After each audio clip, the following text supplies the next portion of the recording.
to our last day of the week. Whew, made it to Friday. Today we are going to be exploring mimicry. We have talked about hibernation, migration, and camouflage this week, and our final behavioral adaptation is mimicry. Now, when I think of mimicry, I think of someone copying exactly what you do. So when I was little, my brother used to copy me just to be so frustrating. I would say something and he would say the same thing. But it turned out, my mom had to tell me this a lot, he was just doing it because he thought I was so cool. No, I don't know if that's true, but it kind of works for animals. So today, we are going to define the word mimicry. Hopefully you're able to do that by watching the video above. We are going to consider why mimicry is an important adaptation. Why is this even a thing we're talking about? And finally, we're going to write about at least one animal that uses this adaptation for survival. This is just like we did on Tuesday and yesterday. Okay, so mimicry, what is it? An adaptation that helps an organism survive by allowing it to look very much like another object or organism. Oh gosh, just like yesterday, this is a definition with a lot of really big words. What if we put this definition into kid-friendly language? Yesterday, we talked about how we could put camouflage into a kindergarten version, the definition into a kindergarten version. Let's do the same with mimicry. It's a big word, but it really doesn't mean anything that huge. It's something that we've probably all done.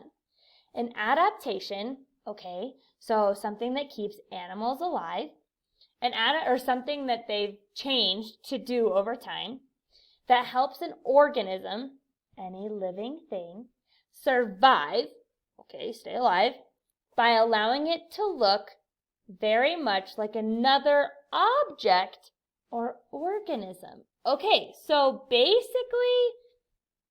any living thing that kind of copies what another animal or something else is doing. They do it to stay alive. That's easy enough. Why don't you guys take out your flip book, our last tab, mimicry. Go ahead and fold it down. Right underneath, I want you to write your definition of the word mimicry. What does it mean? Go ahead and pause the video and do that now. Okay, I have my definition right here. Mimicry is something a living thing will do to stay alive. The living thing will copy the actions or looks of another object or living thing. An example is a snake. Okay, so let's look at some other examples that use mimicry. Ooh, the leaf-tailed gecko, a moth, a king snake, a leafy katydid, a viceroy, and a walking stick. I don't know if you guys can see that part. Ooh, very fascinating. So all of these animals or living things, organisms, copy what other living things do in order to stay alive.